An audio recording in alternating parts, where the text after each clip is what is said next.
पिछले कुछ अरसे से अर्ज़ पाक में ये चलन ही चल पड़ा है कि जो बात ना मानी जाए उसको बज़ोर बाजू बनवा लिया जाए या शब खून मारा जाए।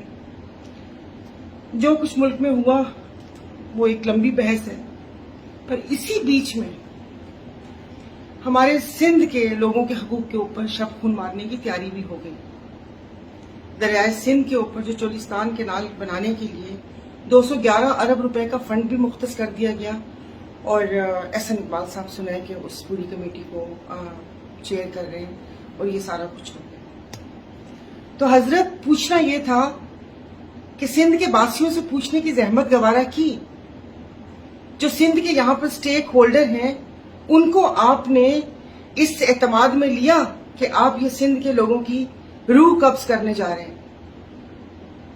हैरत होती है मुझे। दरियाए सिंध जो हम लोगों का इन्हिसार ही ज़राअत के ऊपर है। वैसे तो बचपन से सुनते आए हैं कि ज़राअत रीढ़ की हड्डी है, लेकिन आप लोगों ने रीढ़ की हड्डी के ऊपर ही ज़रब लगा दी। और जब रीढ़ की हड्डी नहीं हो तो फिर तो वो कहते हैं ना कि बाकी जिंदगी के जो भी काम काज है वो भी इंसान करने के काबिल नहीं रहता। तो जो हमारा जो इन्हिसार है वो ज़राअत के ऊपर है। हमारे माल मवेशी, पीने का पानी, हर चीज उस दरियाए सिंध से आती है। हम लोग तो वैसे ही टेल पे बैठे हुए, क्या वो सांगड़ हो, उमरकोट, मीरपुर खास, बदीन, ठट्ठा, यहां पर तो पानी वैसे ही काम आता है।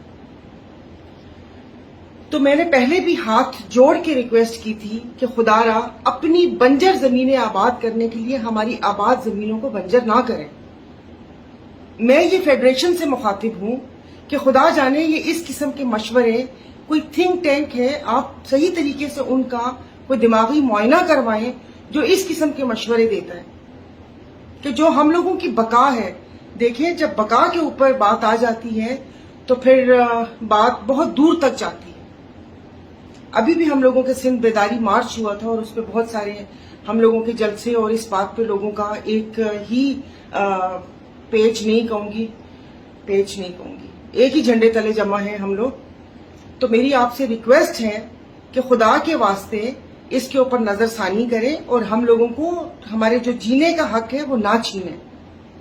क्योंकि अब ये जिस तरीके से ये तहरीक चल पड़ी है और अगर अपनी इस बात के ऊपर बजोरे बाजू और ताकत के जोर के ऊपर कायम रहेंगे तो फिर जाहिर है फिर ये तहरीक रुकेगी नहीं। क्योंकि लोगों की बका का मसला है कि पानी नहीं होगा वो तब भी मरेंगे और अपने हक के लिए आवाज उठाएंगे।